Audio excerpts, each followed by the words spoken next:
एक जंगल में एक साथ बहुत सारे पेड़ थे। इन पर बहुत से पक्षी एक साथ रहा करते थे।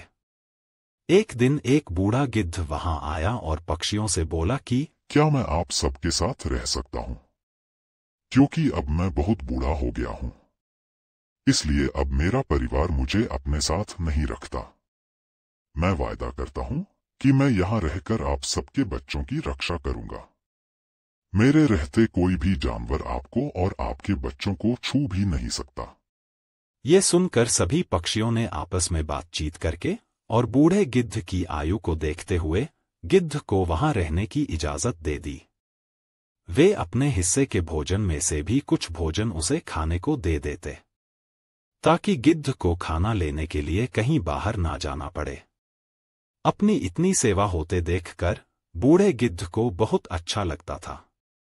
वह मन ही मन सोचता, ये पक्षी कितने दयालु हैं, मेरा कितना ध्यान रखते हैं। अतः जब वे अपने बच्चों के लिए भोजन की तलाश में जाया करेंगे, तो मैं पीछे से इनके बच्चों की रक्षा किया करूंगा और इनके साथ खेलूंगा भी। उस दिन के बाद से गिद्ध ने उनके बच्चों की रक्षा करनी शुरू कर दी। सभी मिलकर हंसी खुशी रहने लगे। गिद्ध को ऐसा लगता जैसे ये उसका ही परिवार है। छोटे छोटे बच्चों के साथ खेलकर गिद्ध को बड़ा अच्छा लगता। गिद्ध उन्हें उड़ना भी सिखाता था। बच्चे सारा दिन गिद्ध के आसपास ही रहते। गिद्ध को बच्चों के साथ खेलता देखकर सभी पक्षी भी बहुत खुश होते। अब उन्हें अपने बच्चों की चिंता भी नहीं होती थी, क्योंकि उनके बाहर जाने पर गिद्ध उनका बहुत ध्यान रखता था। एक बार की बात है, एक दिन एक बिल्ली वहां से गुजरी। उसने उस पेड़ पर नन्हे पक्षियों के चहचहाने की आवाजें सुनी।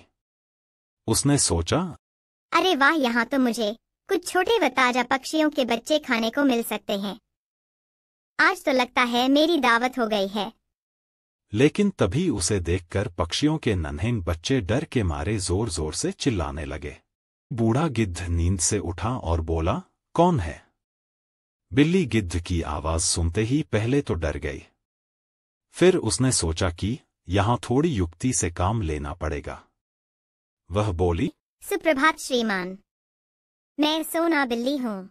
बूढ़ा गिद्ध बोला, तुम यहाँ क्यों आई हो? यहाँ छोटे छोटे बच्चे रहते हैं, वो तुम्हें देखकर डरते हैं। इसलिए यहाँ से चली जाओ, वरना मैं तुम्हें खा जाऊंगा। बिल्ली बहुत चालाक थी। वह फिर बोली, श्रीमान, मैं कुछ कहना चाहती हूँ, उसे सुन लें, फिर उसके बाद चाहे तो मुझे खा लेना। सोना बिल्ली की बात सुनकर गिद्ध थोड़ा शांत हो गया। गिद्ध ने सोचा, क्यों न एक बार सोना बिल्ली की बात सुन ली जाए। उसकी बात सुनकर ही कोई फैसला लेना चाहिए। ये सोचकर गिद्ध बोला, ठीक है, बोलो क्या कहना चाहती हो तुम? सोना बिल्ली बोली, श्रीमान, मैं गंगा नदी के तट पर रहती हूँ। मैं बहुत ही धार्मिक विचार रखती हूँ। मैं गंगा नदी में स्नान करके आपका आशीर्वाद लेने आई हूँ, क्योंकि आप मुझसे बहुत बड़े हैं और कहते हैं कि बड़ों का आशीर्वाद लो तो जिंदगी में कोई मुश्किल नहीं होती। गिद्ध बोला, वो तो ठीक है, पर मैं तुम पर कैसे विश्वास करूं?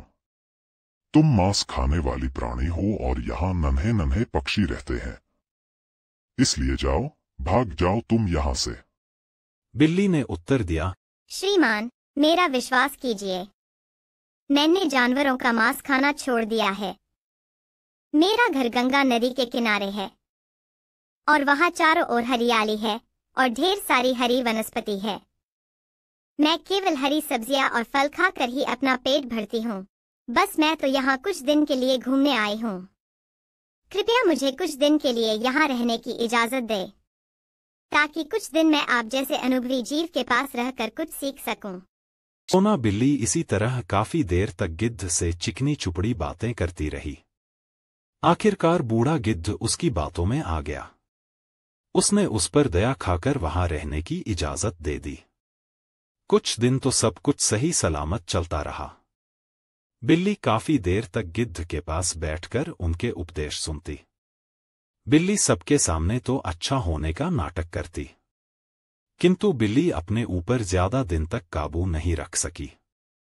अतः उसने प्रतिदिन एक के बाद एक करके नन्हे पक्षियों को खाना शुरू कर दिया। जैसे ही पक्षी खाना लेने और बूढ़ा गिद्ध आराम करने जाता, चिड़िया रोज एक बच्चे को खा लेती। बूढ़े गिद्ध को इसका पता नहीं चला। बहुत जल्दी पक्षियों ने देखा कि उनके नन्हे बच्चों की संख्या कम होती जा रही है। उन्हें चिंता सताने लगी। एक चिड़िया दूसरे से बोली, बहन, अभी तो हमारे बच्चे अच्छे से उड़ना भी नहीं सीखे हैं। ऐसे में वो ज्यादा दूर तक नहीं उड़ सकते। ये सोचकर वे उन्हें यहां वहां ढूंढने लगे। चालाक बिल्ली ने इस स्थिति को भांप लिया और सोचा कि अब वह पकड़ी जा सकती है। इसलिए वह वहां से चुपचाप भाग निकली। अपने बच्चों को ढूंढते हुए जब पक्षी बूढ़े गिद्ध के घोंसले के पास पहुंचे तो उन्होंने वहां अपने बच्चों की हड्डियां पड़ी हुई देखी। उन्होंने सोचा, इस बूढ़े गिद्ध ने ही हमारे बच्चों को मारा है। अतः वे गुस्से से भर गए और उन सब ने मिलकर बूढ़े गिद्ध को मार डाला। बेचारे मासूम गिद्ध को अनजान बिल्ली पर विश्वास करके अपने प्राणों से हाथ धोना पड़ा। इसलिए कभी किसी अनजान पर भरोसा करने से पहले उसकी अच्छे से परख कर लेनी चाहिए। दोस्तों, कहानी अच्छी लगी हो तो इसे लाइक करें, शेयर करें और चैनल को सब्सक्राइब जरूर करें। धन्यवाद।